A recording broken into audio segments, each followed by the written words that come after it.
Ireland. Is it a good place to start your business? Let's talk about it now!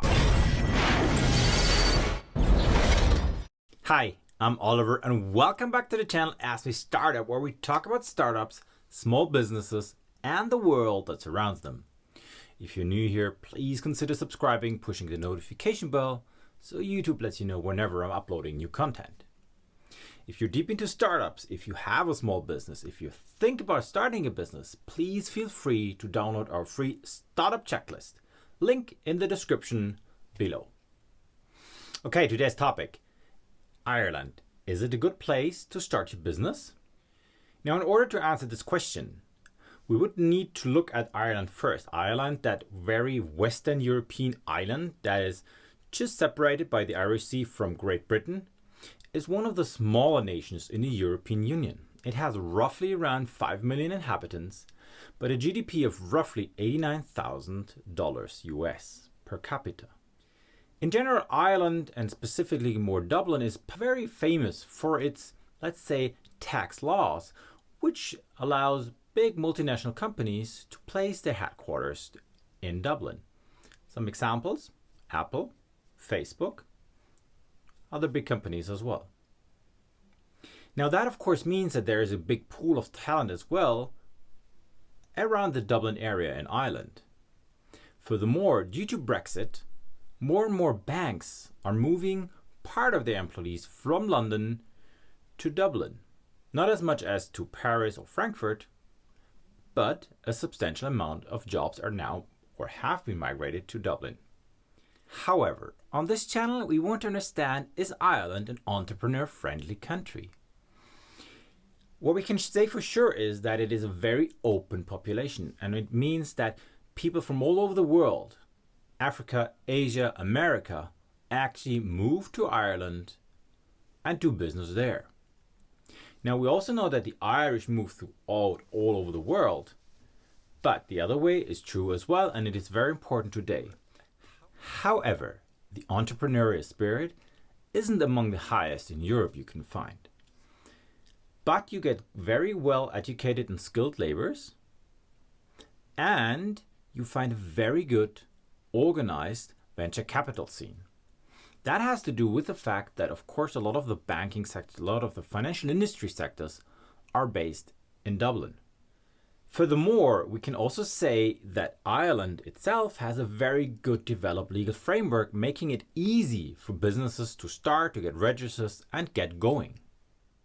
Something to consider furthermore is, well, what is Ireland actually good for? Most likely you will be good off if you are in a non-manufacturing based startup. If you need to manufacture, things can be very expensive on Ireland because everything has to be transported to the island. Hence, manufacturing costs might not be as low as you would get them in Germany, in France, in Spain. What is good is that the governmental setup and the way you can conduct business is very transparent and very low corrupt in its nature. If we look deeper into whether or not a country is entrepreneur friendly, and we do this on the case of Ireland now, we have to look on visas for entrepreneurs. Because let's face it, Ireland being part of the European Union, it's easy to migrate to Ireland if you are a EU citizen. If you're not, but you still want to do business there, what are they offering? Good news, they do have a startup visa program. I'm going to link it down below. And I think it is an okay-ish visa program, not among the best. I think the one from France is better. Nonetheless, it gives people the opportunity to move to Ireland with their family and start a business there. But what are the prerequisites to do so? In order to be able to apply for the visa, they say you have to be a good person. You may not have any criminal records in any jurisdiction around the world. You must have 50,000 euros of venture capital to your name to start the business. And you must have an innovative idea. Now, what an innovative idea is, that remains to the discretion of the officer looking into your application, but it already shows you that with a very low amount of money, you're eligible for a EU visa. And I think that is important to many people because Ireland is the goal or the door to the European Union, one of the biggest markets on the world. So let's assume you have a visa for Ireland because you're an EU citizen or you were able to apply for the startup visa. What are you going to do next? The good thing, Ireland really is focusing on business. It wants to attract businesses, and by doing so, it has additional governmental programs. Programs you should be aware because they are offering two different types of supports, non-financial supports and financial support.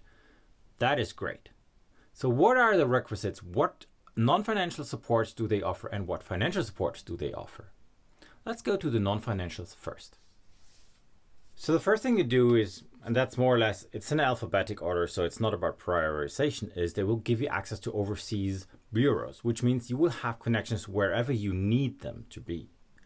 Then they're going to advise you on the startup ecosystem within Ireland, which is of great help because you want to navigate if you're new here and lose as little time as possible.